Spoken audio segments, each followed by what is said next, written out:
Blog Talk Radio. Peace to the ancestors.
To an exciting program with Dr. Mary Lee Live, 400 Years of Entrepreneurship. I'm one of your co-hosts, Dr. Tatum, out of California. We got a great lineup tonight, 400 Years of Entrepreneurship.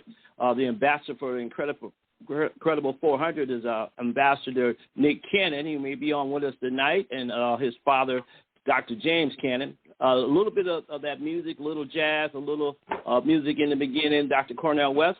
So I'm going to bring you our host for tonight's show, 400 Years. We're going to have Steve Williams. He is president of All Things Juneteenth, doing a national movement across the nation, making it a national day of observance in America. He's doing an outstanding job. That'll be one of the guests. But right now, ladies and gentlemen, Dr. Mary Lee for Mary Lee Live. God bless. Thank you so much, and I appreciate that introduction. Welcome to all of you tonight. We're so excited, and I appreciate you all joining us tonight as we continue to commemorate our past 400 years and rewrite history at the same time.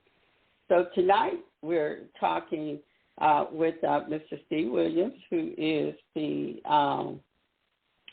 president of the National Juneteenth.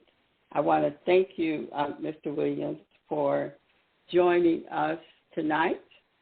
And if you want to say hello, it would be greatly appreciated. Hello, everyone. My name is Steve Williams. I'm the president of the National Juneteenth Observance Foundation, and one of our models is All Things Juneteenth. Thank you. So I am going to, we have also a special guest tonight, and I'm going to ask Mr. Cannon Dr. Cannon to come on and introduce our special guest. And also, Mr. Cannon, I still don't see that particular number, so if you can let me know where we go from here. So, Dr. Cannon. Absolutely, everybody. This is a great night tonight, having Steve Williams on with us tonight to talk about the movement of the it's really a movement of people that started many years ago, 16, over 200 years ago, y'all, where we really, started this movement. Sometimes it would get fired up, and then. Hello, can you hear me? Yes, can you hear me? Sorry. Okay, yes, I can. No problem. Yes, sometimes it would spur up all over the nation. Some years people would get excited and celebrate, and then depending on what was going on in the nation, they would celebrate Juneteenth. It became a holiday down in Texas and a national holiday there, but we wanted to be all over the nation. And what Brother Steve is really pushing forward, we want him to be to tell the story. And so that's the reason we bring him here tonight. We're excited. We're also looking for Nick to come in tonight and share with us on this show as well. So as soon as he drops in, we'll bring him in on the conversation as well, ladies and gentlemen. But this is something that should have really been a national holiday a long time ago, a day of celebration, a commemoration a long time ago. But with this effort that we have right now, we really, really believe we're going to take this across the finish line and make this happen. And so, Brother Steve, we're excited tonight. Dr. Lee, I'm excited to be a part as well. And we're all going to be a part of this great conversation tonight. Thank you. Thank you so much. So what is Juneteenth?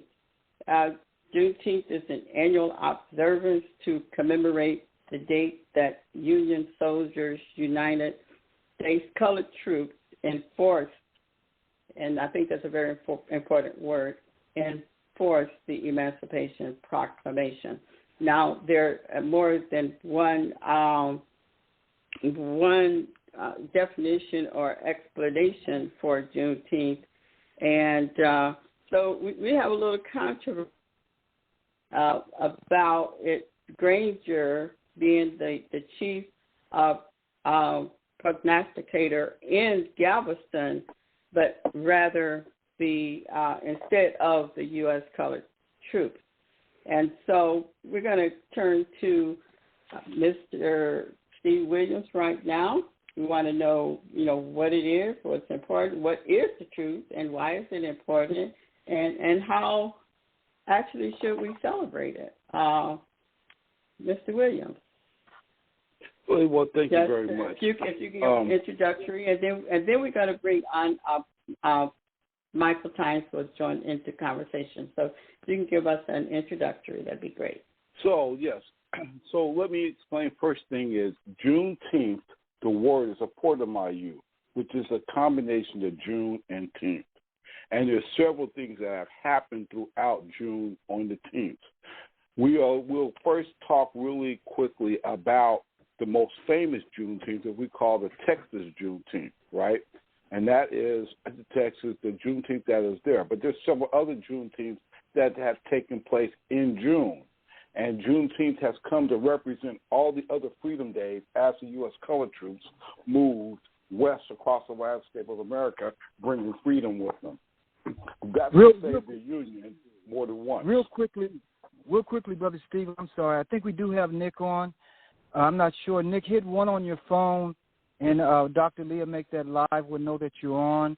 We were looking for another number, but hit one on your phone. We'll know that you're live because we want you to have this conversation with Brother Steve, because I know with this initiative, we need all hands on deck. And so, Brother Steve, as Nick comes on, just kind of giving the charge of what you want our directives to be, not so much explaining it, but we did want to have you to have that conversation with him. So, Nick, hit one on your phone so we know that you're in. Hello, Nick. Are you on? Can you hear me? I can hear you. Can you guys hear me? Yes, we can. Well, Hello? welcome. I certainly do appreciate you joining us. We can hear you. Thank you for joining us. And we know you've got a lot to talk about today about you. So welcome. Well, thank you all for having me. And obviously, anything my father tells me I need to be punctual for, that's the goal. So I'm here because my daddy said so. But other than that, it's a pleasure and a great privilege to have this opportunity to speak on, not only the importance of our history, but how we celebrate it and commemorate it and recognize it, for the future. Thank you. So, what is it to you? What is June? I guess with Brother Steve, I would. We come through Congress. Juneteenth has a historical meaning, and it has a cultural meaning, and it has an economic meaning. So you've got to look at it like that, and we need to understand the history of it. One of the great things that most people don't know about Juneteenth is that Juneteenth led to Black Wall Street. Direct connection, a line. The Oklahoma Juneteenth led directly to Black Wall Street. So in order for people to get educated, for other people to become aware of Juneteenth, we are attempting to make it a national day of observance or a holiday. And one of the prongs we need to have that happen is for our petition to go up. Our petition is at juneteenth.us. And by going to juneteenth.us and signing this petition, we've got about 1.6 million signatures right now. We're looking to double that by time the bill, which I will talk more about, gets to committee at the middle of next month. So we're looking to really boost the amount of people that we need while we have our Juneteenth Nation call up the representatives and urge them to co-sponsor the Juneteenth legislation, which is H.R. 1320. So it's a multi-pronged attack that we're using at this time in order to get the Juneteenth holiday passed. One is by educating the legislators. The other is by avid petitioning. And the third prong is by having celebrity endorsements. Bobby Rush, who just won a Grammy, is going to be doing some endorsements for us. He was at our Juneteenth meeting. So that's what we're really looking for. Well, I think that would be a good opportunity for me to step in and say whatever you need in Juneteenth legislation efforts to share awareness, or even whether it's being able to sign a petition or, wherever I'm needed. I mean, in the same sense that we've been working with the 400 years legislation push, I would love to be a part of that as well, just because I do know the importance of, not only Juneteenth, but even the ideas of this next generation recognizing what to do with Juneteenth in its future. I mean, the importance of holidays is, the gathering of community, and our community at this time probably needs it more than ever to understand where we came from, what we overcome, and have, the utmost resilience as a people. So my goal would wherever I could jump in, I mean, even just as of recently receiving, a degree in Africana Studies and knowing not just the importance of the diaspora, but even a focus on,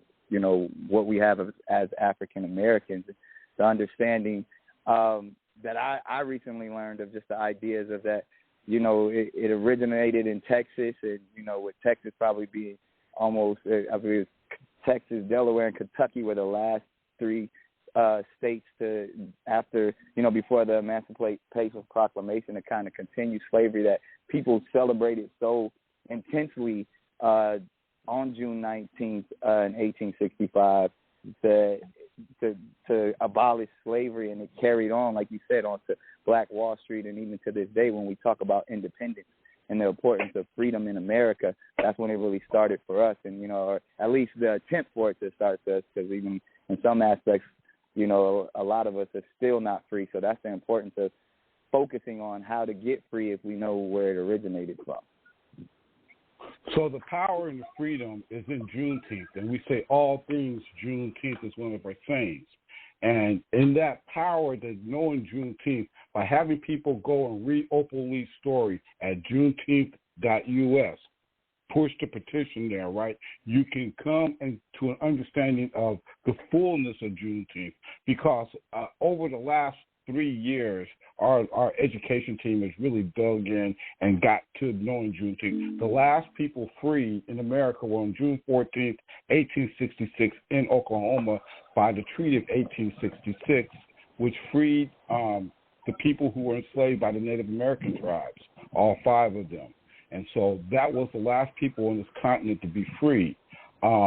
We are very close with the 400-year project. One of our chief contributors to our education committee is Calvin Pearson, who discovered the original document and started Project 1619, which launched the African American History Committee, 40-year commission. And the first thing that they did was reach out to us and have a drum along on Juneteenth to kick off that. So we're very tight with them. They have a MOU with us, and we're having them help push the Juneteenth.us petition there on change.org so that we can present those to Congress. Having the day, having the education, the true education is vitally important to us. We have to get the truth out, and the present education system really isn't, and we know that because we have professors from HBCUs all across the country who now enjoy a different type of freedom, work with the National Juneteenth Observance Foundation. No restrictions. Just give me the truth. And what's really valuable about that is people like Michael, young Michael, who's 21. If you could just speak real quickly while Nick is on the line about the subject, why young people your age need to understand Juneteenth and why it's important for y'all to have this to be a national holiday as well. Yeah, no problem. Firstly, can everyone hear me okay? Yes. Yes, we can. Yeah. Hi, just for everyone on the line, my name is Michael. I primarily operate as an advocate on global African empowerment, and I do so mainly by speaking on African affairs, African people, and African history, trying to work in order to bring about the global independence of our people. And as Mr. Cannon said, something I can speak to is the significance of something like the Juneteenth celebration, but even more so just telling the story of our people in this country. The significance of that on the youth is really a matter of educating our people before they're educated by people outside of our community, and lose a connection to our community because, let's say, they're educated in such a way so that they don't really see themselves a part of our community, or they don't really see how their modern predisposition, their racial predisposition, is tied to this country's founding, and they lose a sense of self, so to speak. So I would say the main importance of that on the younger generation on something like this is to have a sense of self that's centered in reality instead of a fiction that someone from outside your community creates. You know, that's really true, and it's not really so much fiction. What we have termed as subversive indoctrination. Let me give you a really quick example. When we go to school and we are taught history in American history, we are taught that slaves were brought from Africa, and slaves were in the South, in the North, and then some slaves ran away. They were escaped runaway slaves, and that's what we're taught in school, right? But that's so very wrong, because they didn't bring slaves from Africa. They brought people from Africa, and they enslaved them, okay? And when people ran away, there was people running away from slavery, because if you're a slave and you run away, you're still a slave. But those were people that ran away. So the subversive indoctrination starts very early on, and our goal is to tell the whole and complete story so that you can have a pride to yourself. When you are taught that you are a slave, you think of your ancestors were slaves and you're descended from those, and those other people who are the majority of the lighter complexion get the same thing. They see us as less, expect us to act as less, and we often see ourselves as less. So we have to start with a really good understanding of our significant contributions to America and the world. And that's one of our primary objectives: awareness, education, socialization. Thank you so much. I want to thank Nick for joining us and for the time that he had to spare tonight. So I certainly do thank you very much, Nick, for joining us. And until next time, we're going to ask, we do have callers on the line. So we're going to ask 269-4211 to let you know that you're live. Yeah, thank you very much. Thank you, Brother Nick Cannon. And I think it's important that you launch this format. And I think the whole thing of the Emancipation Proclamation leading to what we call Juneteenth, and the fact that it was said that Africans, but those of, right, because as stated, the Africans saw themselves as prisoners of war. They never considered themselves slaves. They thought slaves was a dirty word to identify them. So, and we said we're descendants of enslaved Africans. But we also have to remember John Horse. John Horse fought the Europeans for 50 years, and I think he moved into Texas in the end. Him and that he helped lead from Florida all the way to there. I think that we need to include that. We also need to include that. Remember that in the 1500s, that the the Spaniards brought Africans into Florida before the whole Jamestown 1619. I think that, and we have to tie that these individuals, the reason why they got them was that they got them from Africa because they, at that time, that they knew about the greatness of the African civilizations and populations, and that they kidnapped these people and brought them here.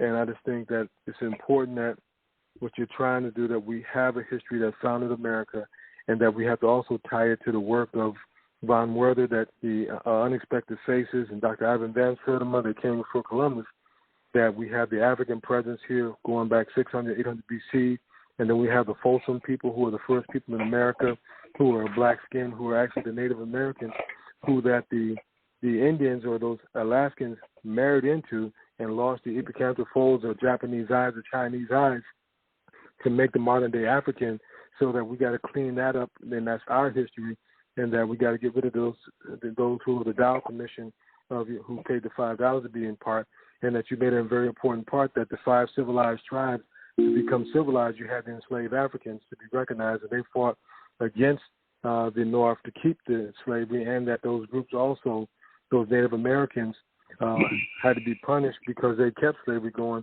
and that the 1866 or 1863 treaty said that they actually owed the descendants of Africans reparations. And Indians received reparations every year. They received the lands and received the casinos, but the Africans still, we haven't received that. And I think once we become a people is unified, and that we have a sense of pride, identity, as Michael said, then that's important.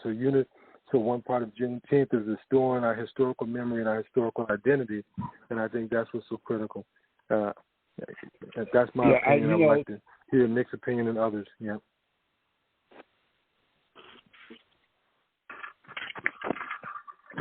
Okay, you can go ahead, Mr. Williams.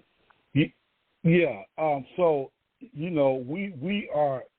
have a curriculum that starts with the Grimaldi that set sail from Africa. We had several of our people that are there in Ghana, in South Africa, who will do Juneteenth, and we have actually done some tracking of that. We've tied it together with Chief Warhorse, who can trace her family and her family history before Columbus in America. So we really do that. We also have among our education staff Dr. Dorcine S. Little. She is the one that is suing the nations for the Indian nations for the reparations. And as a fact of the matter is what they were doing is they paid reparations out to a lot of people, a lot of Native American tribes. It wasn't clear cut. The tribes split in half because half fought for the Confederacy, half fought for the Union. And when they did get the reparations, they did pay out a vast majority of it, but the qualification was that your mom had to be Native American. And so if your dad was African or if your mom was Native American, you were considered a freedman, and you were granted all the things under the 1866 treaty. The battle is... No, Steve. Yeah. Huh? If your mom was black and your dad was Native American, you were a freedman. You were a freedman. And everybody got 40 acres, and everybody in the family got 40 acres. If your mom was if your mom was Native American and your dad was black. Yeah, well, no, everybody got land. Everybody got land, right? The freedman got 40 acres. Dorcine, you're on the phone. I know. You, my expert. Okay. Yeah. So yeah. The freedman got 40 acres per person in the family. The people who were by blood, 300 acres per person in the family. And so, and if you were a person by blood, you did not have to pay federal taxes or state taxes. And the freedmen had to pay taxes. So a lot of them lost their land because, they had just come out of slavery. They didn't know what taxes were, and they hadn't built up any kind of income. Mm-hmm. So a lot of them lost the land because they lost it to people that were coming in, swindling them out of their land, offering them money. Right. And also the government, because the native tribes didn't want a lot of the freedmen to remain in the tribe, the government gave the Native American tribes like $300,000, which is like millions of dollars right now. Mm-hmm. They gave them $300,000, and if a freedman wanted to leave the tribe, they would pay the freedmen money so they could go and get started. And so a lot of the freedmen never got that money, and they sued for their money, but the tribe didn't release the money. Plus, the Chickasaw and the Choctaw were at one point a united tribe, and the Chickasaw cheated the Choctaw out of their portion of the money that they were supposed to give to the freedmen. So the Chickasaw today own the most wealthiest casinos in the United States, probably in the world. The Chickasaw make $1 billion every 3 months, casinos. And so they have all kind of benefits for the people by blood. If you're Chickasaw, you get a house. If you're Chickasaw, you get your education. You get a full ride in college. You get computers. You get child care. You get elder care. I mean, the list, the health care. I have a book of the Chickasaw rights, what all the benefits they have. It's a thick book. Can I ask a question? But anyway, yeah. Let me just mention this one thing. But let me just mention this one thing, and then I'll turn the floor back over. Each tribe is a sovereign nation. So if you are a freedman from the Chickasaw tribe, you sue the Chickasaw. A lot of people are mixed. They're part Chickasaw and they're part. So the freedmen from the Cherokee have won their case. They went to the Supreme Court. So the Cherokee are under orders to put all the freedmen back on the road. The tribe that I'm dealing with is the Chickasaw. So they are not under such order because we're going to have to go through the same court process that the Cherokee went through to get the freedmen back on the road for the Chickasaw. No. And the same thing is true for the Choctaw, the Seminole, and the Creek. Okay, I'm finished. Thanks, Dorothy. This is what I mean about the National Juneteenth Observance Foundation. We have experts in all this, all across the country, in every single subject. We have somebody who's a declared expert in it. And we want to know about military history. We've got the best experts in the country about Civil War history. So we tracked what happened in Galveston. So we have built ourselves to be the foundation to educate America about Juneteenth and all things Juneteenth. And so I didn't know Dorsini was on the line. I'm a collector of information. I kind of get it in the right way, but I know I have experts behind me if I want to know what happened or how something is relevant. Doc Myers traveled this country bringing Juneteenth to 45 states in the District of Columbia, and along the way he assembled a family of experts, of people that is incredible, unlike anybody else there. And, you know, he says, here, Steve, take the ball and run. So we're running with it, and so that's what we have here. So many experts that when we come to get to know something, we can just drill down and figure out. I don't know who else is on the line. Carl Adams, Ron Brown. A lot of these guys are very Stephanie's expert. here. Stephanie's here. Stephanie Bush. Yeah. Okay. Stephanie Bush.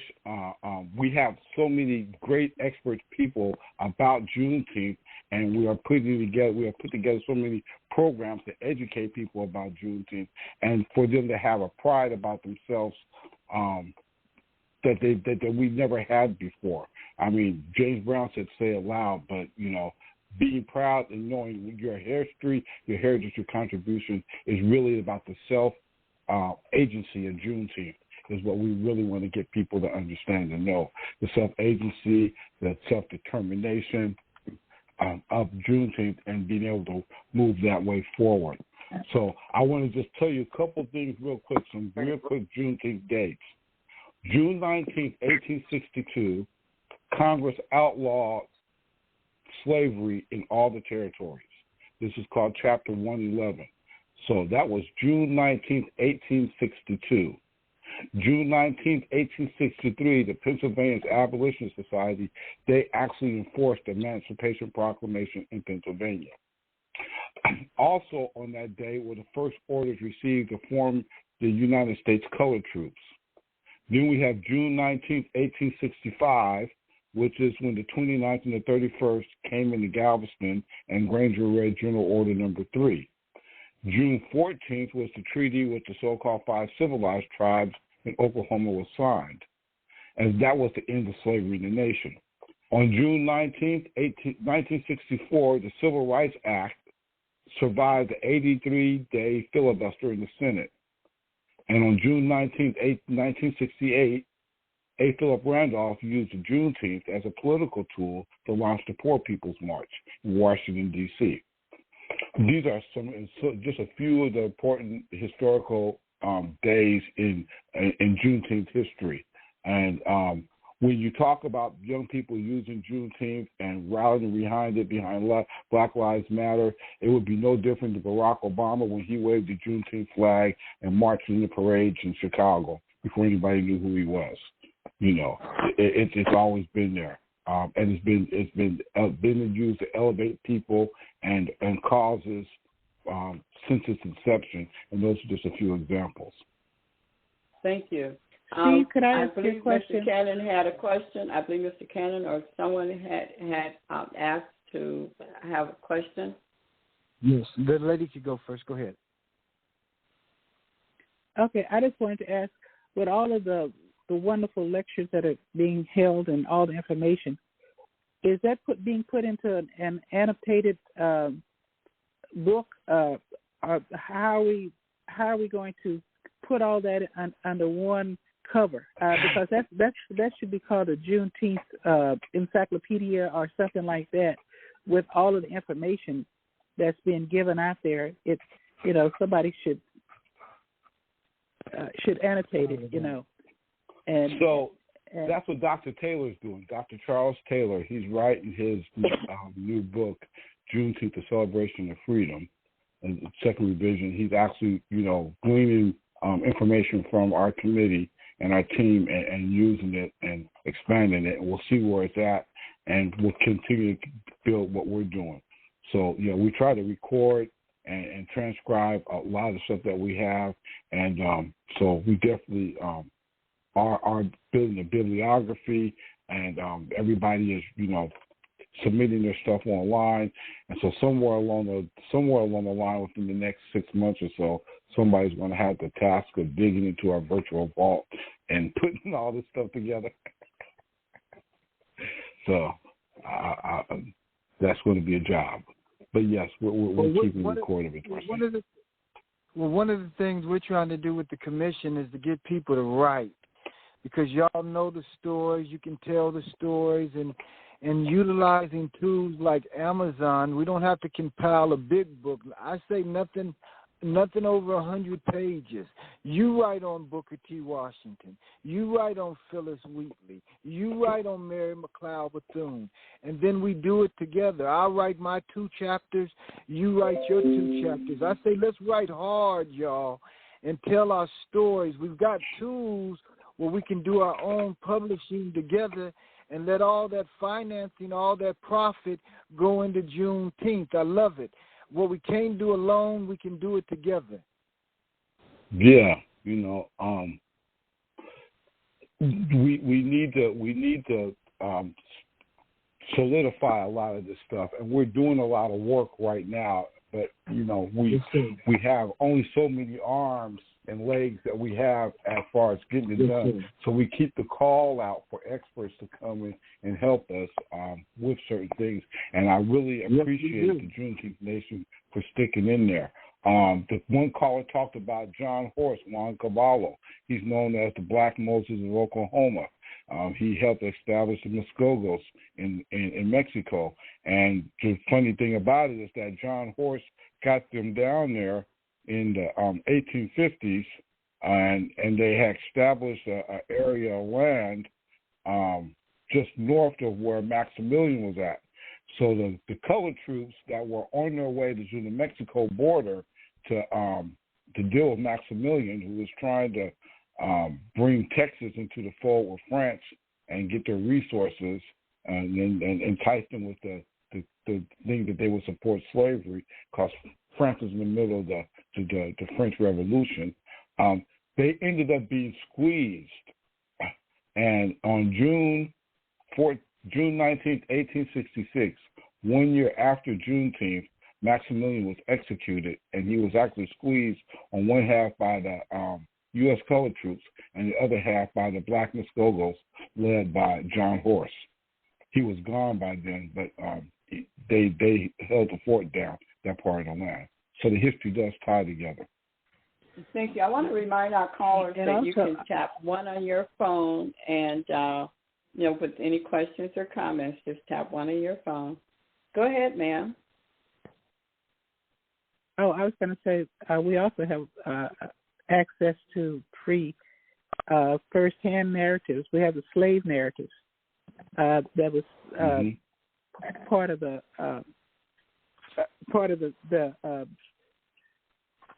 I'm blanking out, but it's part of the federal government project where they sit down and talk to the last living slaves and the last living people who were enslaved and to get their story and their history right there. And we do that. And we actually have Sam Collins.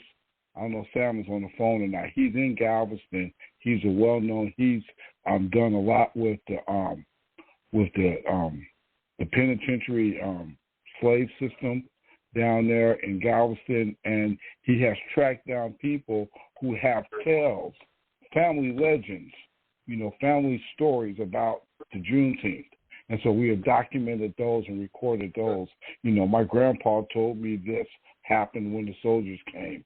This is how we found out. It wasn't by a piece of paper, but it was the black men in uniforms with guns that said, hey, you're free. And they didn't hear General Order Number 3. They saw these black men with guns, with U.S. on their chests, and the uniform, and they knew they were free. That was their freedom. That was their call to freedom. And that we kept hearing that theme over and over again.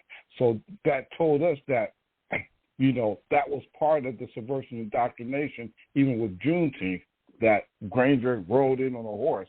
No, Granger got picked up in Mobile, Alabama, and he was hurried down there because the troops had left their commanding officer in Virginia. They're on a boat, and they're headed there. They pick up Granger there, and they're trying to get to Mexico. And these brothers were serious. They just got finished capturing General Lee at Appomattox, and now they're on a boat on their way to Mexico to defend America from invasion from France. So the story's much more significant than what it was, and it's much more empowering than what it was, than what we were originally told. So the narratives I was talking about was the WPA narratives, and they sent out people to record the memories of the slaves. And so there's the slave narratives of the southern plantations, and then there's the slave narratives of the Native Americans. So some of the stories are different because the slave system was different in one part of the country than it is in the other country. But the Cherokee, the Cherokee, their slave system was more similar to the Southerners because the Cherokees were predominantly mixed race. They were the leaders were offspring of white men and Native American women. And whereas the Seminole were very, John Horse was Seminole, so and so they were very liberal with their people. Right, exactly. They lived differently. And because of that liberal, that was the reason why Horse had to end up leaving Oklahoma and going to Mexico, because the Cherokee and the Creek were constantly kidnapping their people. Well, if I could jump in and answer the question here, my sister, I appreciate your knowledge so very much, particularly on the Indian heritage, and I know we only have a small amount of time left on the show, But, that's valuable to me because my family did come across that plane in that Trail of Tears. But being able to understand the history is lost. But from what I understand, when you said that we did win in that treaty, was that in 2017 when you said we were included? That means we included that if we can prove that we have Indian heritage, that we can be included into the nation and receive the resources. Because my understanding was before they would include us in, and they would recognize that we were there and we was around and we were part Indian, but they wasn't allowing Negro Indians to receive the benefits and the resources. But after going to court, I believe as recent as 2017, that was turned over. So all we have to do is prove that we have Indian in our heritage, and we are supposed to be entitled to those reparations? That's partially right. That, as I've mentioned, this is a sovereign nation we're dealing with. When we're dealing with each tribe, they're sovereign. So the people who are descendants of the Cherokee, or that was the slave or members of the family of the Cherokee, they won. All the other 4 tribes here in Oklahoma, they haven't. The black people who are considered freedmen have not won. But there's more to the story. A lot of people have Indian blood that are black. But if you are not on the Dawes Commission, the Dawes Commission was set up to decide who was Indian and who was black. And so, again, the head right went with the women. But some people got on the Dawes Commission because they paid bribes, particularly the white people. Oklahoma is full of what they call $5 Indians. And those are Indians who paid the Dawes Commission to put them on the roll. So the first thing you have to do, and if my email is down, my computer's down, something's going on at OU. I get my email and everything to OU, so I haven't been able to use my computer today. But my email address is dslittles@ou.edu. Beautiful. There are free genealogies. DS Littles, LITTLES, at OU.edu. I can get you hooked up with people that are experts on genealogical research, and their specialty is going through those Dawes Commission rolls and finding your ancestors. And when you find your ancestor and they have a roll number, that's your roll number. And so when you have to prove your ancestry to the tribes. So you have to get your birth certificate. My grandmother was born on a reservation, and this is James Cannon. My grandmother was born on a reservation there in Oklahoma, and they were part of that group, but that left, and for whatever reason, and but her history was kind of lost. But the beauty of being able to have conversations like this now is that we could dive back in there and do that research. Even how is that done when where our slave families were divided? Is it much more difficult? I was told that the Indians kept great records, but the records of the slaves, we didn't keep that records that well. The Dawes Commission is key. You have to find an ancestor on that Dawes Commission. On the Dawes roll. That original number is your family roll number. And then you have to, after you get the original member that was on that Dawes Commission roll, then you have to get everybody's birth certificate from that, tracing your lineage all the way from that person on the Dawes roll all the way down to you. And so that's what you present to the tribe when you say, I am a member of this tribe, and I want to be recognized as a member. Can you spell that? D-A-W-E-S. D-A-W-E-S. In your best understanding, in your best understanding, why were Indian women called Negroes? I didn't know that they were called Negroes. If they were black, they as I said, if your mother was, if your great grandmother was black, and your father was Native American, but some of the men, it's a family in Ardmore. I'm from Ardmore, Oklahoma. That's the Chickasaw country. Some of the men who were married to black women, they would go and fight for their children to be put on the roll. So if they fought and they had enough power in that tribe, it's a family called the McGees. And every member of the McGee family has all kind of access to all the full rights. But their grandmother was black, but their Indian grandfather attacked that system and made sure that all of his black children, by his black wife, got their full rights. So some Native Americans fought, that was married to black women, they fought to put their children on the roll. But as a rule, if your mother was black, then they didn't count you as a Native American, and they put you on the roll as a freedman. So if you were on the roll as a freedman, you had an F beside your name. And the other roll was by blood. So they had two rolls. They had the freedman roll and they had the by blood.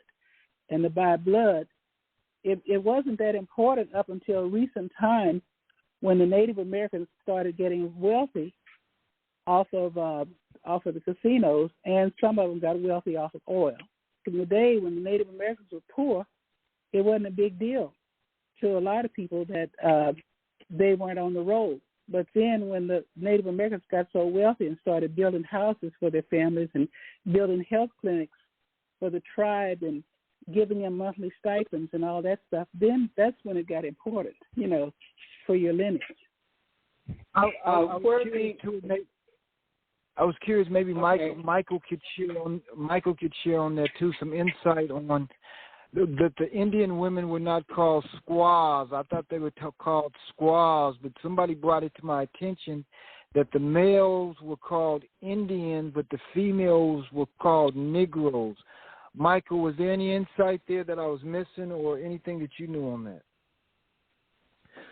I'm not particularly well versed on specifically what you mentioned. I know that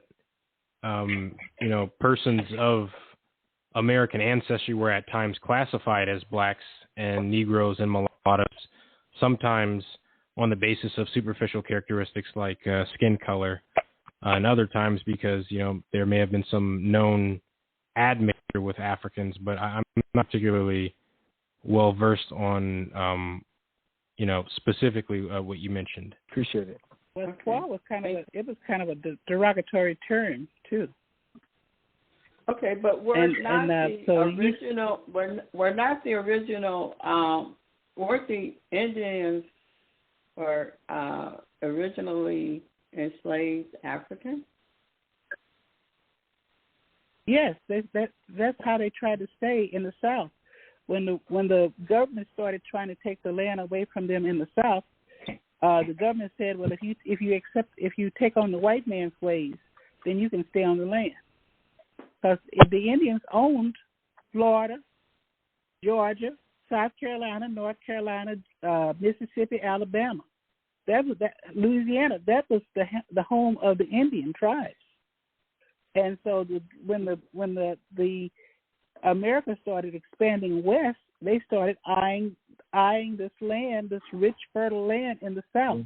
And so they immediately started trying to take the land away from the Native American tribes. So they told the Native Americans, if you will adopt the the man, then you can keep your land. So that's why the Native Americans started having plantations and enslaving black people, because they were imitating the white man in the hopes of keeping their land. And they signed treaties. The United States government has broken every treaty that they wrote with the Indian tribes. The Indian tribes never broke a treaty. The government always broke a treaty. And so they eventually rounded up and the Trail of Tears was actually named by the Cherokee, but every tribe suffered the Trail of Tears, and every tribe arrived on average with a third of the people who had left from their original home. That's how many people died, because they would make them leave in the heat of the summer or in the dead of winter. And most of them didn't have the horses or wagons and things like that, so they walked from Georgia and Alabama and Florida. They walked to Oklahoma. Yeah. And how you doing? I'm Dr. Tatum, part of the Oklahoma Tatums. They were hooked up with the Choctaw Indians. Do you have any information for the Tatum, Oklahoma? I'm part of that family heritage. The Choctaw was a part of the Chickasaw. Yes, the Choctaw, their headquarters is in the eastern part of Oklahoma, in Hugo and around Ada and in that area. The Chickasaw is in the southwest central part. So Tatum has not only Choctaw Indians, they also have Chickasaw, predominantly Chickasaw. But you had a lot of people from the South coming to Tatum that were not Native Americans, but they may have passed when Native Americans got here.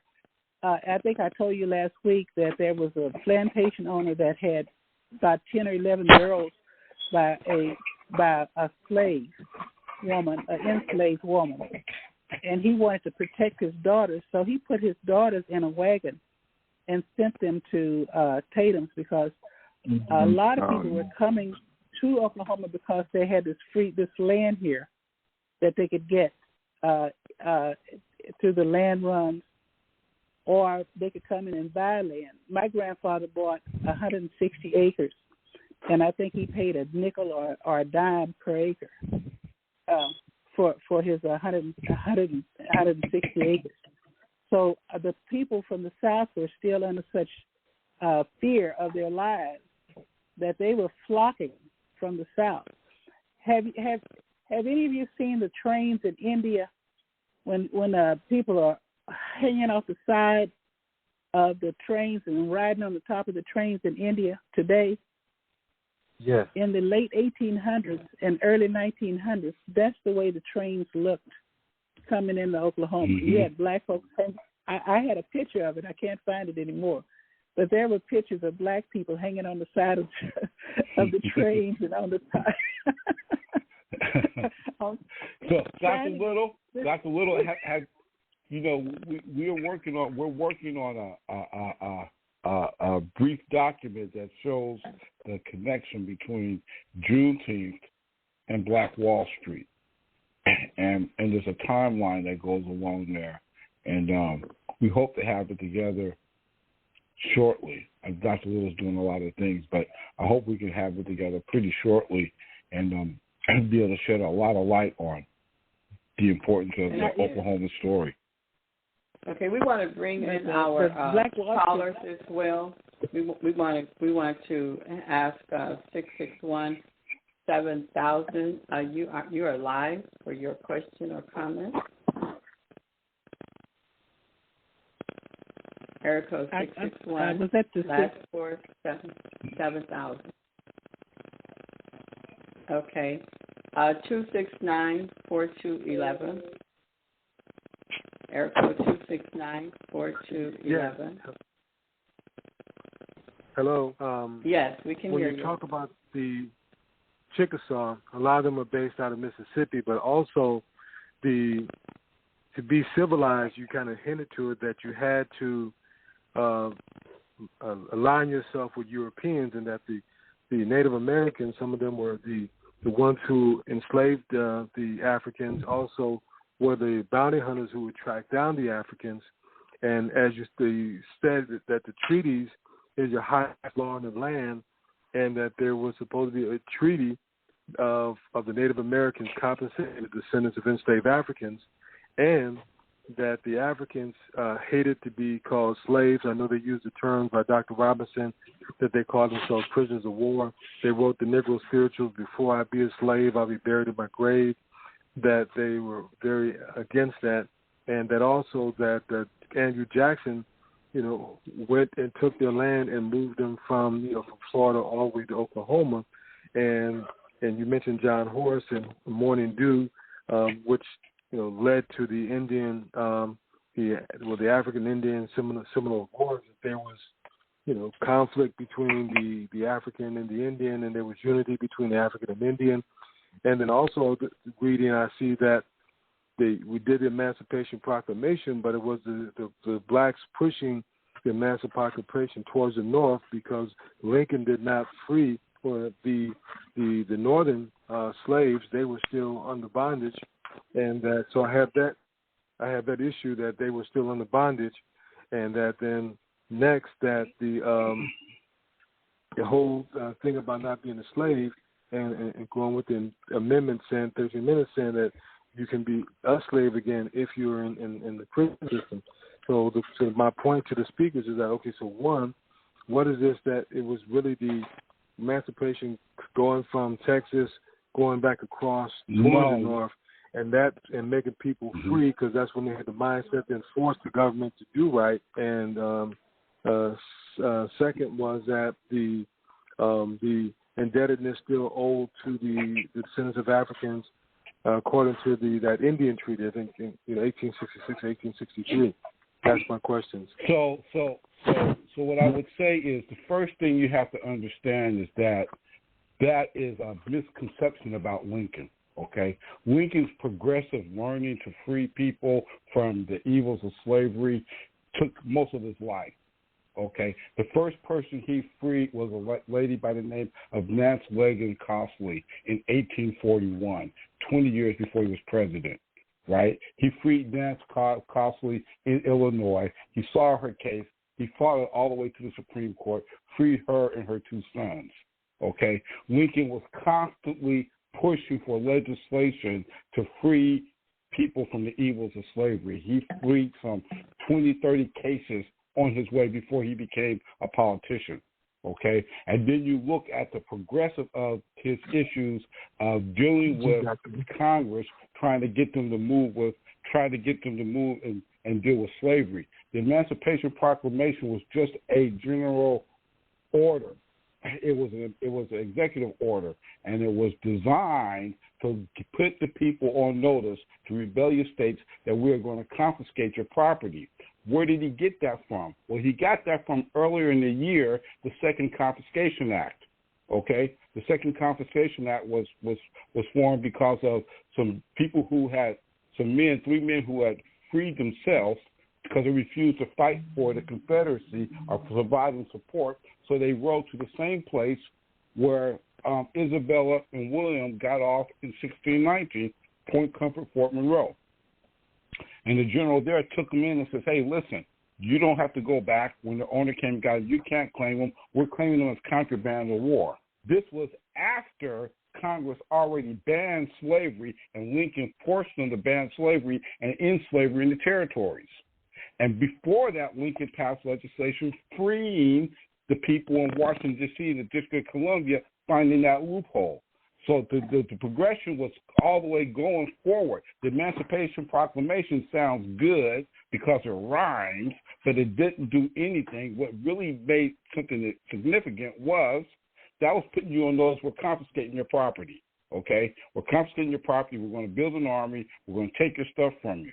The 13th Amendment passed later on was really the significant thing that had to be ratified. Now, of course, they had to do that because somebody would have found a loophole to continue the chaos. But because he passed the 13th Amendment and got it there, that's when those other people said, well, that's enough of that. We got to shoot him because he wants to make them citizens and give them voting rights. So the progressive nature of Lincoln's legislation is something that's highly misunderstood and underestimated by the common person. I used to myself. Before a few years ago, I started really studying what he was doing and how it was done. And so, and with the advent of knowing that he was fighting cases before he was a politician, when he was just a lawyer, sheds a whole new light on it. Most people don't know that he was doing that. And a side note is that we talk about our hero right now for Juneteenth is Private William Costley. Private William Costley was freed by Abraham Lincoln when he was 10 months old. Then him and his 3 brothers-in-law joined the Illinois 29th U.S. Colored Troops to go free the rest of the black people in America. That's self-agency. Okay, let me say this. Lincoln's statement that if I can, 2 points. One, Lincoln's statement himself quoted is that if I can maintain slavery and save the Union, I would. And the second point was that the economic base, the work base, the workhorse base of the factory for the South was the enslaved African doing all the work. And by freeing them, you actually shut down the economy. So, and there was understanding there was was pushing for the Emancipation Proclamation. But so it's interesting what you said, that Lincoln was trying to save the Union, and he offered clauses to allow those in the South who were to join the Union to still hold on to their slaves.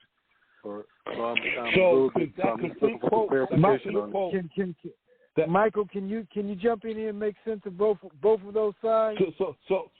But he gave only part of the quote. So if he gave only part of the quote that Lincoln did, you only get part of the truth. And the quote that Lincoln said, if I could save the Union without freeing the slave, I would do it. If I could save the Union by freeing all the slaves, I would do it. If I could save the Union by freeing some and leaving others alone, I would do that. I'm trying to save the Union. That was his first thing. So take the whole quote. Lincoln's thing was to save the Union. Slavery was an issue to be dealt with, but he had a history of freeing people from slavery. But at a certain point, he realized that America was bigger as a whole from that. You got to understand that some white people were still shell-shocked from the slaves who escaped during the Revolutionary War and killed up a bunch of black people. You don't know about that. They joined the British. They said, hey, we're out of here. We're going to the British, right? And they ended up fighting and shooting and killing up a whole bunch of white people, right, for the British, but the British lost the war. And so they had to go someplace else. They moved up into Canada and Nova Scotia. So that was the shell shock that was still part of what was going on there. The most profound statement I'm going to make. The economic part? Oh, well, the economic part was, of course, there. That's where 40 acres and the mule came from. He was like, hey, we got to debase and pull the economic engine out from under them.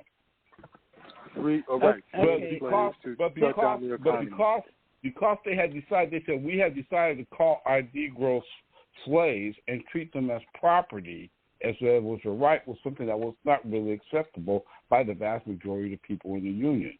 So, especially the North.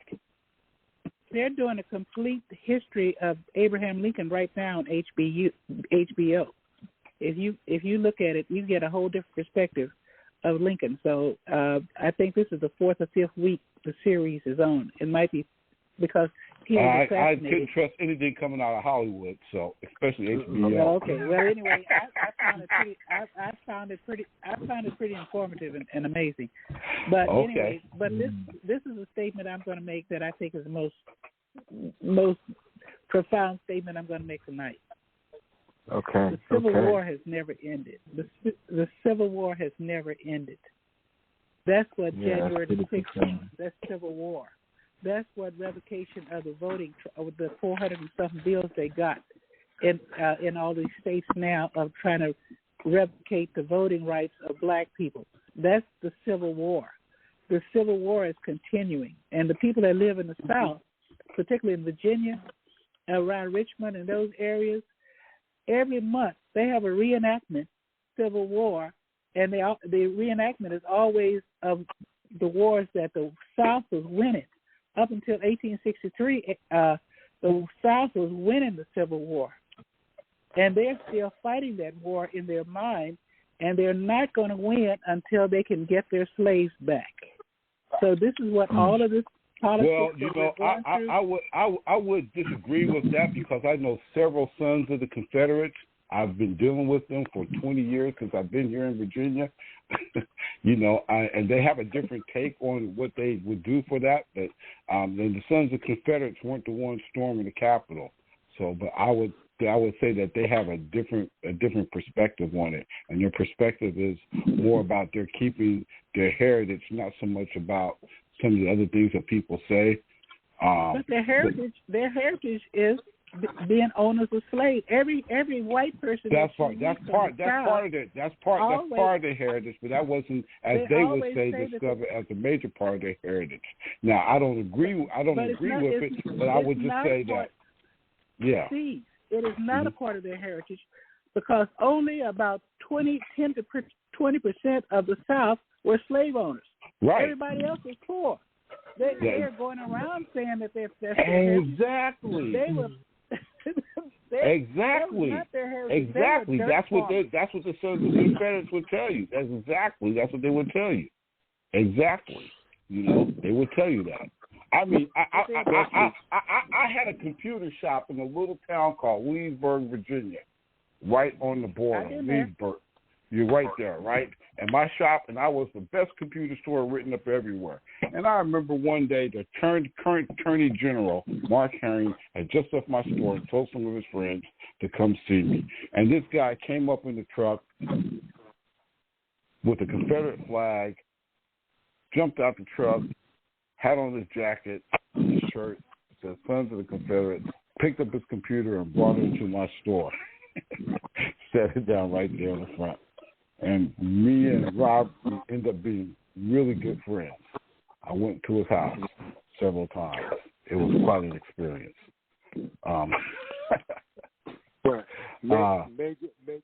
Major question. Should we use the Juneteenth to try to push for the African to be considered a full human being? That issue has never been addressed. And also, because we have to look at the Dred Scott decision that's still on the record books. Should we use this to give us full humanship? Because Malcolm X had a human rights movement, and initially King was the civil rights, and he moved to human rights. Should we now use Juneteenth to push the human rights agenda for the African Americans? Because everybody's trying to focus on the Hispanics, Native Americans, and other groups. Should we now be considered full human beings by this government, by the Constitution, and modifying that 13th Amendment and striking down the Dred Scott decision, where white man doesn't have that black men don't have any rights that the white man is bound to respect? Should we use Juneteenth to help push that agenda? You don't have a seat. Hold on a second. This is real. It makes you break out. Okay, Michael? Yeah, so I'm here. So Juneteenth has many iterations, and that's part of the education part. The key thing about Juneteenth is getting the acknowledgement necessary in order to move forward in this country. And whether it's some or vast majority of them, to get that acknowledgement is the first thing we have to do. And also addressing those disparities like that. Full citizenship, as in if this is the operating constitution that we're working with or the inoperative constitution that we're referring to, that's a whole nother discussion what it has to go into.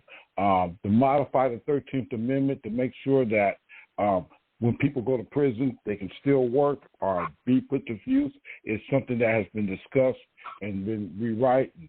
But the first thing we have to do really to keep our focus is, and our focus as the Juneteenth Nation, is to first get the acknowledgement of, even though people might say differently, of the end of chattel slavery in America, okay? And to teach that.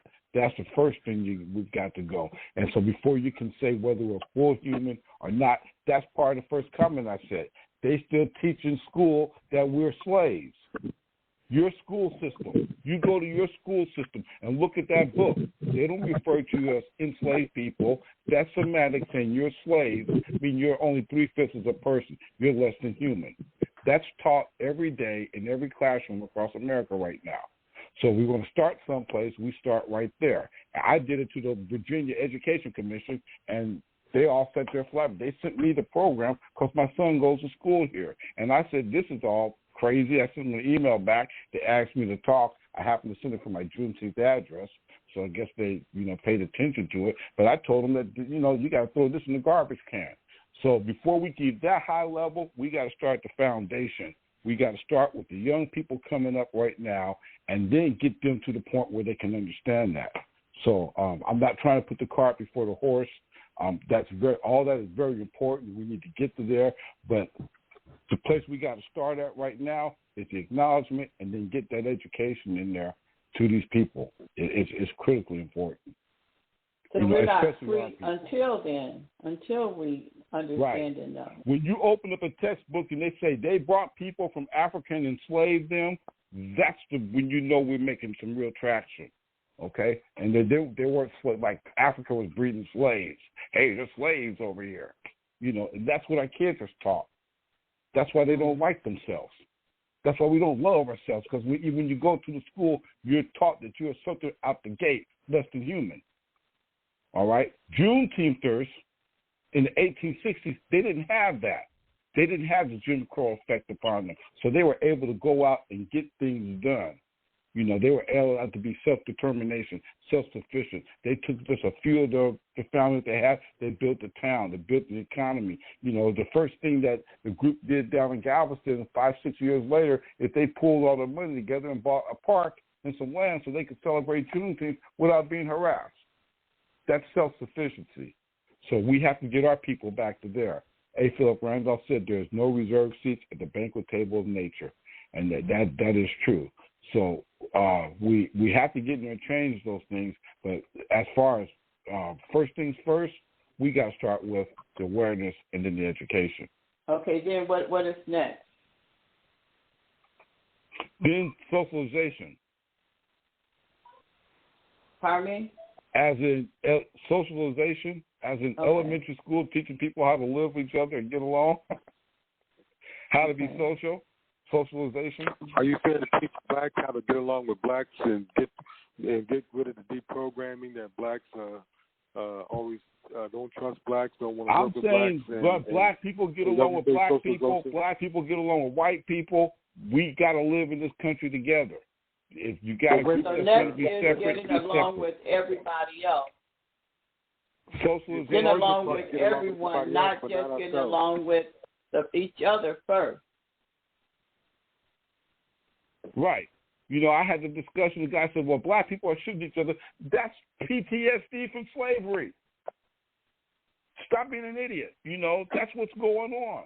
That's the effects of slavery in those neighborhoods. That's the drizzle down effect of slavery and the constant bombarding of Jim Crow and the subversive actions of the government, with the welfare state. It's all compounded there. That's why we have this problem. And we don't know who we are. And when you do go to school, you're taught, why would you want to go to school and pay attention? Somebody tells you your ancestors had no contributions and they were all slaves growing up in Africa. That's not a good look. Would that make anybody feel good about themselves? Would that make the other side feel good about you? It is important that socialization start with us, with one another, and concentrate, take it step by step, concentrate on, how do we get along as a people? How do we collaborate in businesses? How do we work together? That's what we don't know. That's what we don't do in a good way. I think too. Yeah, and that's a great thing about Juneteenth. I think what the young people are concerned when they look at the history and they look at what has taken place, I think the only thing that young people are upset about, particularly, is the fact that there's still a $20 trillion debt that's owed. We could talk about the history, we could get a lot of things, but I mean, we've proven that we can do everything else. We could be great in every sphere of life, and we've proven it. We started at the bottom and we've come to the top. But the only thing, in other ethnic groups would never respect Negro people until we get that $20 trillion debt that's owed to us by America, not by another nation, by this nation where we've worked. I think the most paramount thing we should be focusing on is collectively, how do we say to America, pay us and our children at once? And what we're talking about is back pay. So I think step number one, let's get Juneteenth to be a federal holiday. And then number two, let's massively, collectively march in the streets to the courthouse. It's an intellectual conversation. They know they owe us, so it's not an emotional conversation. When our best litigators should be able to take the United Nations report and all of the other reports of what took place and make sure that the trillions of dollars that's owed to the Afro-American Negro people in America, we should be the richest people in America, if not the second richest people in the world. The Negro people in America, we really should. So how's that look, Dr. Tatum? How does the payout look to you? What does that look like? How would that look? That would look like $1 trillion a year for the next 20 years, and you pay out the students when they finish high school. If they got Negro in their blood, they would get $250,000 at high school graduation. When they finish college, they would get their second $250,000. That would strengthen the black colleges, and that would make the dropout rate in high school disappear, because every black mother is going to make sure her son is there to graduate to get his $250,000. Graduation should mean something. That's how we should pay it out. We can raise $1 trillion a year for 20 years and settle this debt.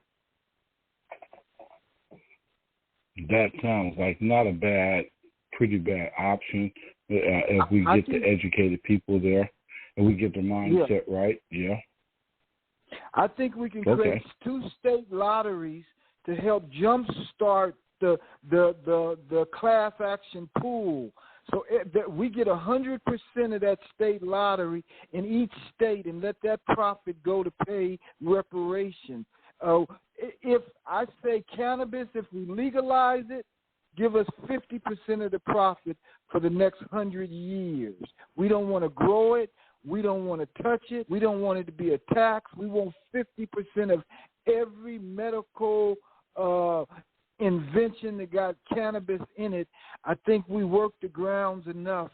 I think those 120 companies that's complicit in slavery, they should have to pay yearly into a pool to make sure that we get paid. We could jumpstart it.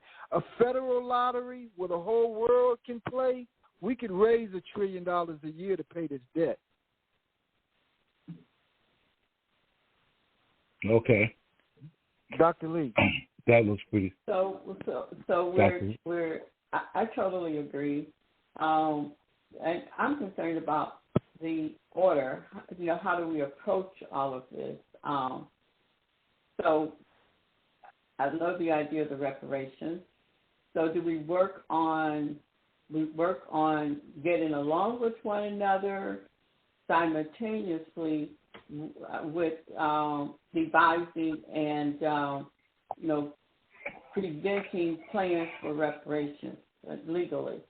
So I feel that getting along with one another will help to lead to the self-sufficiency. And you're right. You see. So I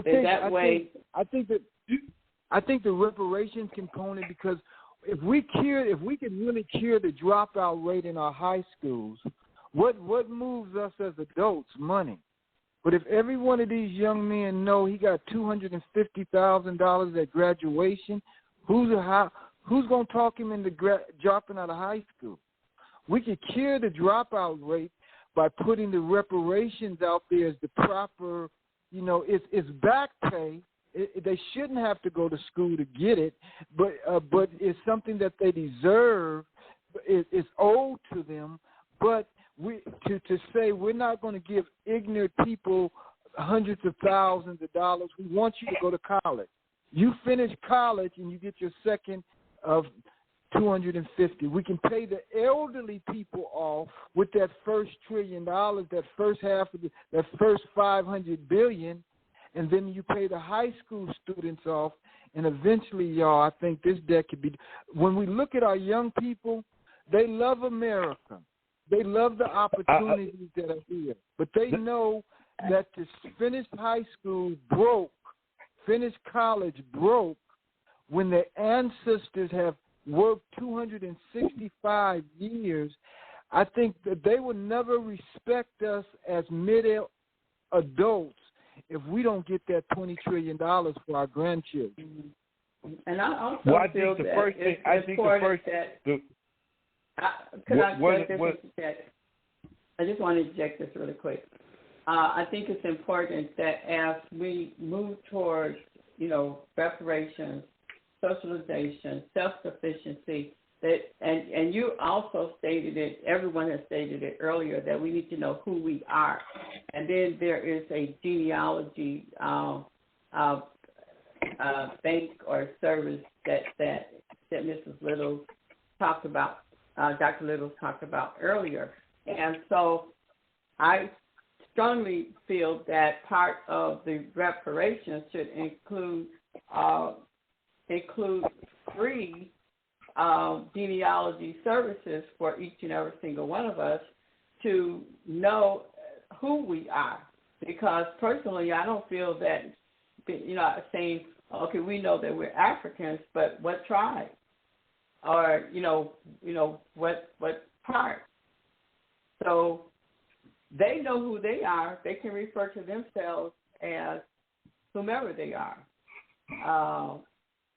from India, from so Italian and all. But we can't. So what do you think about that being part of also reparations? I mean, for every single one of us.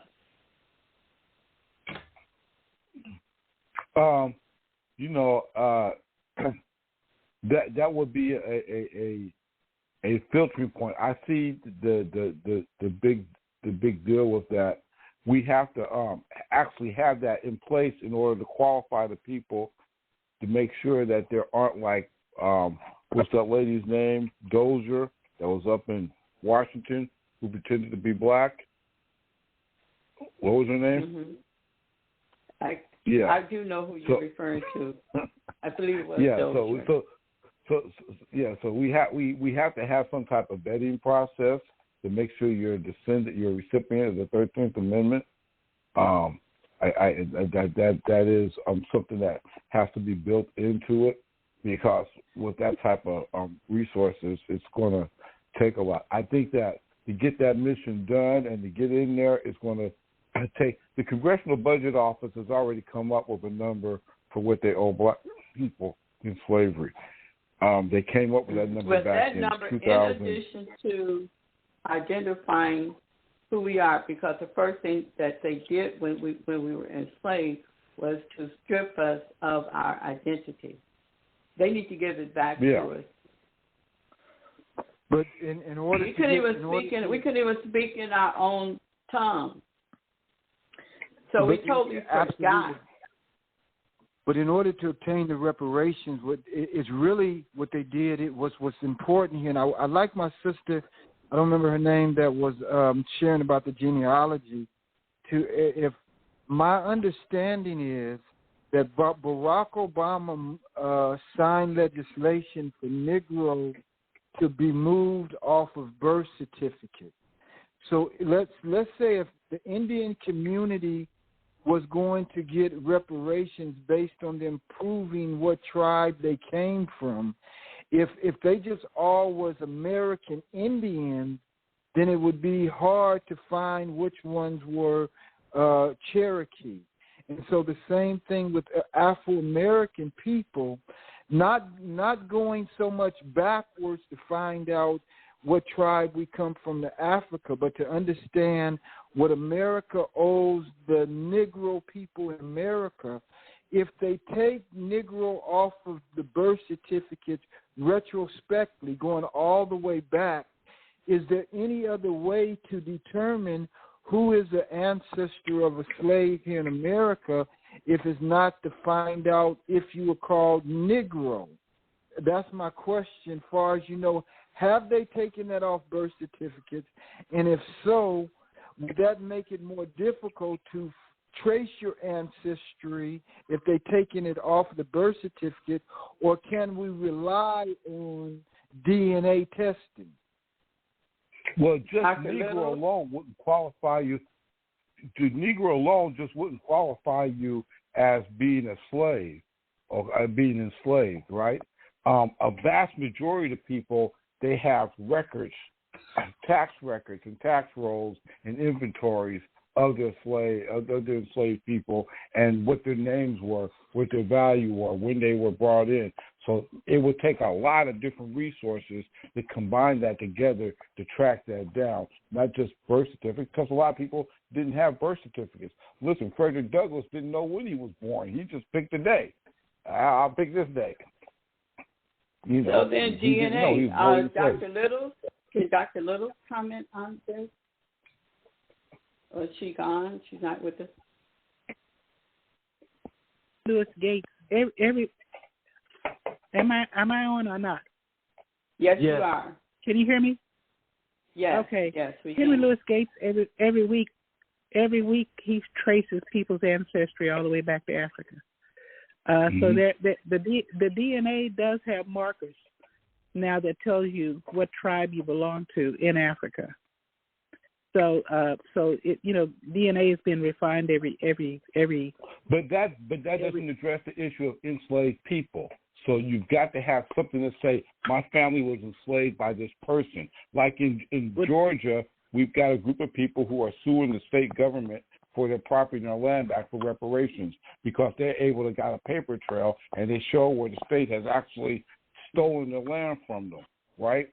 So in order to institute reparations, we need to be, because a lot of people are going to be claiming that they were enslaved people.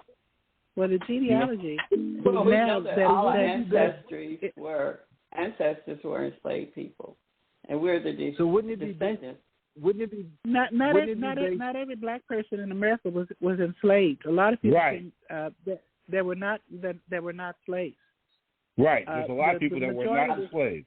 I know that there weren't, but descendants of. How about descendants of? I know everyone wasn't. But descendants of. So that comes down to creating something similar to the Dawes rolls, to the Dawes Commission. You got to be able to figure out who really was descended from an enslaved family. I got some people who like they've been here for 200 years and their family was never enslaved. But I was more or less referring to restoring the sense of pride in knowing who we are. That's really what when we start to socialize it, it's a restoring of dignity, of self-worth, pride in knowing who we are, what our ancestors have accomplished. Because we didn't start from the bottom. We never started from the bottom. So how would you feel when they run your DNA and you find out? How would you find out when they run your DNA? You find out you're 30% Chinese and 20% Native American. Well, you'd have to do the African ancestry DNA. Literally takes you identifying you to your tribe. Even though I've seen Dr. Louis Gates do testing every week, I also seen something very controversial where he was saying that for people to think that you could take saliva and find out from your saliva what tribe you come from in Africa, I also seen him say that's preposterous. And whether he's just doing that for productions or ratings, I'm not sure. But the question would be, if my grandmother was a Negro and her grandmother was a Negro, and they are owed trillions of dollars, if they change my grandmother's birth certificate just to an American citizen, and then I or my grandchildren come back to find out what's owed to the Negro people or my grandmother, if they purposely change all of the birth certificates of Negro people to put American or Afro-American on there, then that would be muddying the water. It would be like changing a football team's name over and over and over to eventually there's no debt that's owed because you changed the name. You cannot trace it. If we did not put Negro on our census 2020, then I think it's going to be impossible if they've erased Negro off our retrospectively. From my understanding, you have to now get a court order from a judge to get original birth certificate with Negro on it. If that's the case, then it's going to make it impossible to trace back to find out who was descendant of slaves. Well, no, Dr. Cannon, it won't make it impossible because owners, the slave owners, people who owned these people, they kept records. They kept records, a lot of records, and you can the records are still there. If they muddy the water in the middle and they change it in the middle, then how? If they change all the no, if you go back and you say your father was bought for XYZ and your mom was bought for XYZ, right? You know that they were bought and they were enslaved right there, right? And they were caught through the rolls. There's an audit trail that's there. They can try to muddy the water, but there's still an audit trail that's there, and that's what it's going to take in order to filter that out. You know. And there's too much genealogical research going on right now for them to wipe out all the birth certificates. I mean, that would be destroying a whole industry. Right. And that's one thing. That's one thing you can do if you want to find out your ancestral line. Is to invest in Ancestry.com or some of the genealogical research. But as far as there's a lot of online classes that teach you to do your own genealogical research, and you can do as much research as you can with public records. And as far as the plantations are concerned, Steve is right. I found my grandfather when my great grandfather was 12 years old in 1850. He was a mulatto. He was a plantation owner's son. He was listed as property at 12 years old on the census. So they kept records of their property. So they're not going to wipe all of those birth certificates and records that are at the Library of Congress. The genealogist, we have a genealogist with the Choctaw tribe. She lives in the Library of Congress in Washington, D.C. She's up there all the time doing research. They kept those records because they kept those records for insurance purposes as well. Because as property, and when a slave an enslaved person would run away or they lose them, then they get paid by the insurance. But we still want to acknowledge our time is kind of winding down. We want to acknowledge another caller, our audience, area code 313-3773. You are live. Hi, can you hear me? Yes, we can. Oh. Yes. Okay. Hi, this is Dr. Davis in Detroit, Michigan. Wonderful discussion. And it's like, it was like right when I was going to ask about that DNA tracing, and then you started talking about it. I think that is a tremendous aspect that we should really look at and really delve into, because with, like you said, you go to Ancestry.com and you give your DNA, and they'll pop up and say, hey, this person that gave their DNA, you're at least a cousin or a second cousin. And the key with that is getting as many people as you can to give their DNA. And so if you have people that already have lined up and know their ancestry and know they have the roots, from coming from Africa, and they have their DNA in there, the more African Americans that we can actually get to actually submit their DNA, and we coordinate it ourselves, you can actually get that lineage. You can actually show where we originally came from, and the ones that were listed in the documents as being prophet, and I think it's important to actually have that infrastructure in place before we get to the place, or do it synonymously with the reparations, because once that's in place, before the reparations come, and then when the reparations come, it's like, hey, well, here they are. We have however many millions of African Americans that have a lineage already established. And so I think it's good to actually work on that leg at the same time that you're doing reparations. And I like the ideas in terms of the reparations. I look at, even here in the state of Michigan, we have we look at the lottery, and they say, hey, this many billions of dollars goes towards education from the lottery. And it's like, man, if we set something like that up where we have a national lottery, and so everyone's putting in a certain amount, and this is going towards the reparation pool, we probably could get a significant, hundreds of billions of dollars that is coming on a continuous basis. So that seems very feasible and plausible, but I think it's important to set up that DNA tracing so we know who we're dealing with and how many people we're dealing with, and then that'll be in conjunction with the reparations. But tremendous conversation. I love it. Has anybody seen the reparations program at Georgetown University? Does anybody know about the reparations program at Georgetown? No. But this is Dr. Thomas. I need you to know that in about it. Utah, I've been there. There's a government affiliation between the Mormons and the United States government census, and that they keep all the census records for the United States as part of their religion. I've been there. I traced my family back to 1710. There's a library you can go in there, and you only have to pay to print up your stuff.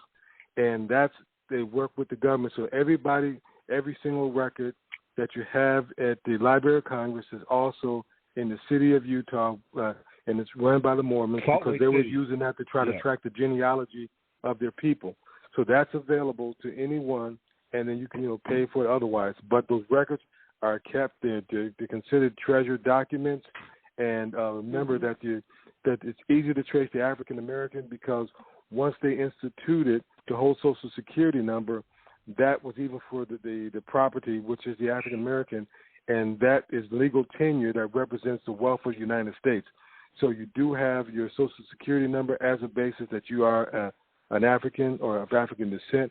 You also have the census at the Library of Congress, and also at the in Utah, in the Library of Utah that keeps the genealogy research for the United States. So you have access to be able to trace that.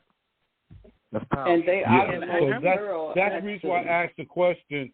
Have you seen, they have a reparations program at Georgetown University. If you are a descendant of the people who built Georgetown, you get a free ride, free education, free housing. Almost every university has that. That's called a legacy program. The legacy program.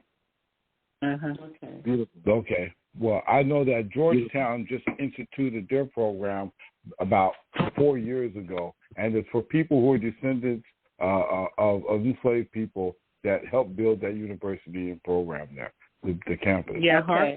Harvard has it, Yale, all of those. Thank you. We want to go to caller 910-1099. You're live. Yes. Area code 910. Yes. Can you hear me? Yes. Yes. Yes. I think one other thing that we need to definitely take in consideration before reparations is financial literacy. We don't want to be in a position where we're giving hundreds of thousands of dollars to individuals that don't know how to handle money. That's the issue now with a lot of the things that happen today in our younger generations, where they go out and get their hands on all this money and do stupid stuff with it. So we need to teach financial literacy for them in our early education programs, just like other races do as well. So that's what I was going to. That's the point I was going to make earlier. You know what's the one difference between us and every other group of people is we don't have any cooperative economic program. We don't have a TANDIS. It's not part of our culture. We don't do anything. It is a part of our culture, Steve. Black Wall Street. Wall Street. But Black Wall Street wasn't cooperative economics. It wasn't a TANDIS. It wasn't a TANDIS in a traditional sort like you have right now between Asian communities, Latino communities, or even Somalian communities. They come together and they put together. They pull, huh? But I think we don't have a TANDIS. Well, here's the problem. We don't practice that as a community. We have the opportunity. Not taught in elementary or high school either. Right. But see, that's the key. These cultures, they'll put 10 or 15 people together, and they'll pull their money together as a group, and then they'll award the pot to one another in order to do something. They'll stack themselves together and build a business, and everybody support that business, and then they'll take it out, and the next person will get their turn, and everybody supports them. It's many different variations of the TANDIS there. As a whole, we don't. That's part of getting along. We can't get along in general long enough together to share money with each other. We did that. That's incorrect, Steve. No, this is correct. This is a big problem for black people around the country. I'm trying to tell people that Black Wall Street was not. That was Black Wall Street. I know that was Black Wall Street then. That's not now. We haven't learned the lesson of that now. We have not taken those lessons from back. We have not taken those lessons and applied them today. Today, we are dysfunctional people when it comes to economics. We are dysfunctional today, but we have a history. What I'm saying is that we have not always been a divided nation or people that don't work like together. Black Wall Street was not an anomaly. If you went to any town of any size, you had a black part of town. Right. You had business people. You had a thriving industry because they couldn't shop where they wanted to shop. But you had people who were entrepreneurs. The people were entrepreneurs, but that, Dorcine, is not a TANDIS. That's not what I'm talking about. I'm talking about a TANDIS, which is when groups of people come together with a common goal, small groups of people. Right, and they do that constantly. When you show up, I was indulged into the Somalian community really in depth, right? And the Somalian community, Orthodox Muslims, they don't pay banks, they don't do anything like that, right? But they circle their money amongst themselves. They keep their money amongst themselves. One guy will go out and work, and he'll get with a group of people, and he'll take half of his paycheck and give it to them. Half his paycheck and he'll work. He'll only live off half of it. When it comes his turn, he's got a house and a car. He bought a house and a car. The Mexicans do the same. But there was a time, the only people who don't do that is us. Don't do that. But there was a time. There was a time that we did do that. I'm not going to be that critical because it takes a different. It takes a format. It's a model. But you can deviate from the model, and I'm saying that that's the reason why. That's the reason why we do this. It was not the exact model, but they supported each other. The first thing that black people did when people came to Oklahoma and formed a town, the first thing they did was they pooled their money and built a school. Mm-hmm. So that was putting all their capital together because they realized education was important. And then they would reach that's back why we and use bring Oklahoma. That's why we're using it, Dorsey. That's why I'm using Oklahoma as a model, because of that history. That was history. But presently, where we're at right now is the situation we're dealing with. They don't know that history. The vast majority of people, we don't know that history, and we don't know that part of our history. We're in a dysfunctional state right now, where we don't get along, and where we don't trust each other with money. Keep jumping in, cutting off. Please let us finish your statement. Yeah, let me ask one question. If other ethnic groups had as many churches, organizations as we have, if they had as many historical black colleges that's already set up across the country, I say we already have the infrastructure set up to do what we need to do. We got many black churches and many black colleges. We need to re-strengthen the black churches the black colleges, because that's where our heritage is. If other ethnic groups had as many historical black institutions like we have, okay, we just got to start pulling back together. I remember my grandmother and those churches pulling their monies and coins together for missions, pulling it together to send people. So we know how to pull together. Like the young lady was saying, we've just been sidetracked. We begin to love everybody else's grass, and we ain't taking care of our own grass. We ain't building our own black colleges.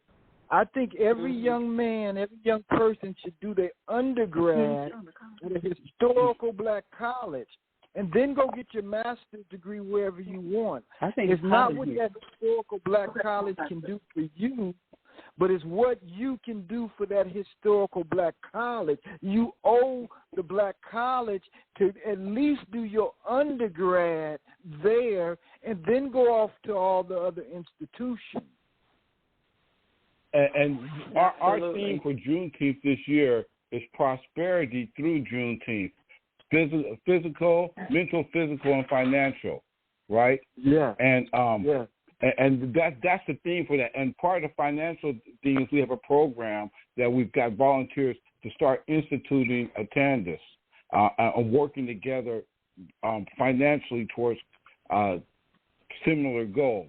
Now, vis-a-vis, it should have been launched by now, but our concentration, our focus on getting the holiday pass has kind of sidetracked us. But that is the key critical component that we need to reinstitute, even if it's just among the Juneteenth nation of planting that seed. And if other people see that seed and it's cultivated appropriately, we can kickstart that back in, not just the churches, but our community. Just to kick Steve, this is Steve. Make that a seminar at the conference. Well, it will be a seminar at the conference, but in the next couple of weeks, we're going to be putting together these canvases, one in California, one in New Mexico, two in Mississippi. We're going to be putting them together and having them work, groups of 10 people, and say, y'all go ahead and figure it's $50 a month, $100 a month, put it in together and make it work. Start there. We got to start planting the seed. So, that's where we have to be in order to make all this work. Juneteenth is the horse that will pull the cart with reparations and everything else that we need to get going. And through that, we have to be able, like I said, make everybody aware, get them educated, and then socialization. It's a three-pronged, three-step program, Okay. Well, Nick, find someone to do that. Nick said at the top of the show where find someone to do. He meant that, so let's make him stay true to that. Let's see if we can't get him on one or two other shows too. Bring some of those other celebrities, get those signatures that we need to make that happen, sir. Okay, I appreciate it, man, because we really want to get that up. Opal's out there. We're working on it. We're trying to get everything going. Every day is phone calls, calling up senators, calling up representatives, and getting the needle moving. So, and to get that push on the petition at Juneteenth.us, support to make Juneteenth a holiday. Go to Juneteenth.us and sign the petition. And then tell everybody in your email chain to go. Okay, so there was during the part of the conversation, we did get a text-in comment that we as a people have been more than sidetracked, but we have been bamboozled, which is important to, I feel, for us to remember as we remember the 400 years and why we are not socialized or why we don't work together. And, we can't not forget, why we're here. I mean, this didn't happen by happenstance, but it was all orchestrated and very well planned, as with the other people that we talk about. I've been in business and commerce since my teen years, and I mean, with the chambers of commerce throughout, my lifetime. I've worked with businesses, white people, coming together in boardrooms, making all these plans for our communities, which included redlining. It included, I was in the boardroom at Chambers of Commerce with entrepreneurs and the Fortune 500 businesses, all collaborating and working together, coming up with a strategic plan to bring Chinese businesses, the beauty supply stores, right into our communities. They organized it. It was organized. Same thing with our liquor stores in all of our black communities. These things were strategically planned. We have been bamboozled as a people. These things were planted intentionally in our communities. And so, we're not working together. People need to know this. We need to know that when others come into here, as immigrants, that they're handed a certain amount of money to go into our neighborhoods and take the money out of our communities. This is all intentional. And how I happened to be there is because I had a skill called shorthand that I could do at 150 words a minute. I could type at 100 words a minute.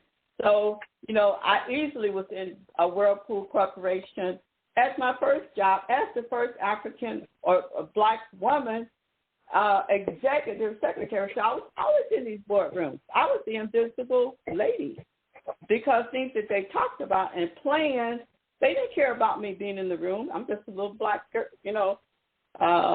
enslaved girl, or once, descendant of enslaved people. So they didn't care. They didn't think I was learning. But I was learning. I was listening. And so we're not here by happenstance. And it's important that we know this. It's important that we know who we are, or that self-pride is important for us to socialize so that we can come together in businesses and do bring back Wall Street, Black Wall Street. We were burned out. We don't even have to talk about it. We all know. All of our businesses were destroyed, 1921, 23, when every single black business community. And that's when Salvation Army was actually created. That was the first time that we as a people we didn't have our banks. They destroyed everything, all of our businesses. So they put us in line. We didn't even have homes. And then so many tens of thousands were killed, and they never bombed. They just bombed us out. So they planted that fear. They planted that fear into us as a human being, as a person. So we're not going to go back there and try to do business again. We're not going to work together again like this because, hey, they'll come along and bomb us up again, bomb us out again and kill us. No, that's not right. Black Wall Street was built back stronger after 1921. Yes, it came back you feel stronger. That it was built back stronger? Yes, it was. It was built back. back stronger without any financial help. They didn't get any insurance money, and the city did not give them any reparation. They built it back themselves. They built it back, but as a people, we are not that. We're not where we were as a people back in that time. We're not there. We're not collaborating. We're not working together. Back then, that's part of Jim Crow. That's part of the Jim Crow effect. And as Dorcine was saying, Black Wall Street was built back. They started with the other stuff. They started paving through the towns and taking the land from people. That's what destroyed the economy there. There was the insidious behavior of the government. Urban renewal, okay, we've only got a few more minutes. And the highway system destroyed most of the black parts of town. The highway system, doing the intersection of the highways and building new highways, they built them over the black part of town, which destroyed the black businesses. And then they moved the residents from those areas to other areas, urban renewal, and so they had the desire for that land. So that was a form of eminent domain where they were taking it back through laws and gentrification. That was gentrification. Right. It still continues today. Yep. So we got to wrap it up, everybody. It's been great. We're going to ask Michael, Dr. Cannon, Dr. Tatum, if you're on, and then we're going to ask Dr. Little, and we want our final voice to be Mr. Williams, to kind of give your summary and thoughts. It's been great. I love it. Thank you for that, Dr. Lee. So once again, I want to personally thank all of our panel guests for joining us tonight in this discussion and helping us to promote a very, very productive conversation. I also want to thank all of our listeners for listening in and supporting. Also, Dr. Lee, thank you for extending the platform for us to have these types of conversations. And thank you especially to our special guests for the night, Dr. Little and Mr. Williams, for stopping by and sharing your knowledge and your expertise with us. We certainly appreciate it. And, I definitely learned a lot and took a lot from the conversation, and hope that we can have more productive and fruitful conversations and dialogues like this in the future.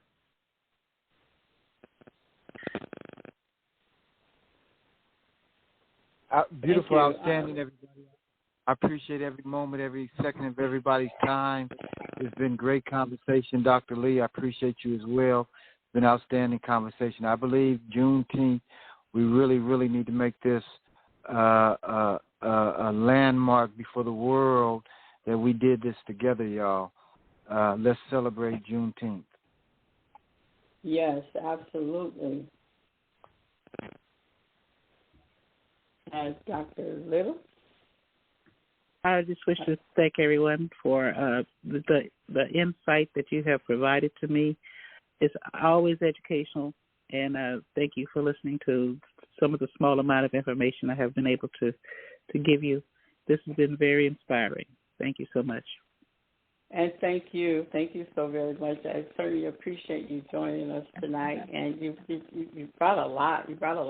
I learned an awful lot from you, and certainly do wish to continue to talk. Thank you. Thank you. Okay, Mr. Williams. I want to thank you for bringing us on, Mr. Cannon, Dr. Tatum, Michael, and the Juneteenth Nation that's on the line. We appreciate the opportunity to move forward the cause of Juneteenth. Please have everybody you know go to juneteenth.us and fill out the petition, which is the one major ask that I can have for everybody.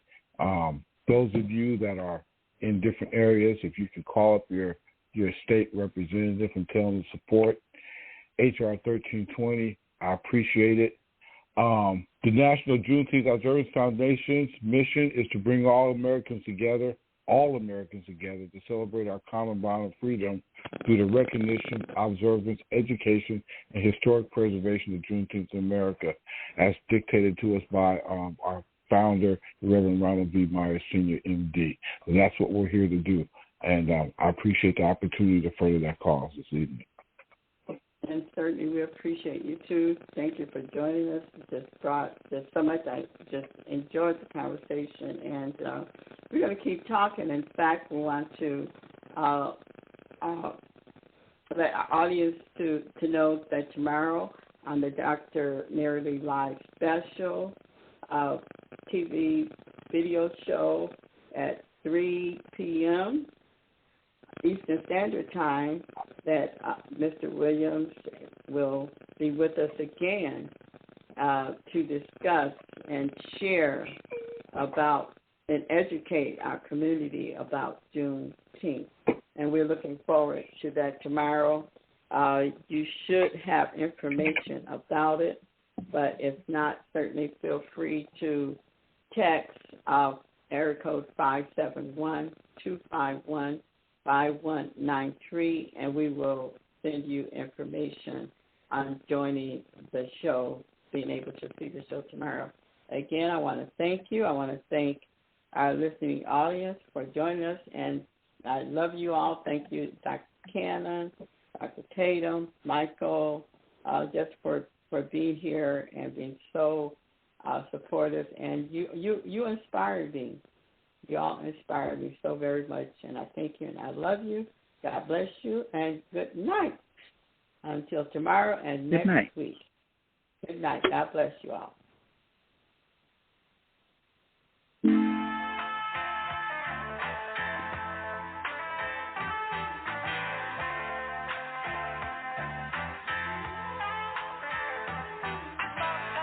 This is Sylvia.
And how we put it together. It's time we stop the violence and unite as one. I pray to God that we overcome. It's about time to know the Black Lives Matter. From coast to coast, yeah, we still on the banner. Come on, let's say it loud. I'm black and I'm proud. I got the whole world marching all around, yeah. Black fists in the air, let's pump it up. More power to the people, yeah, we coming up. It's about to be a change. Better days gonna rain.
Thank you all so much. God bless you. Good night.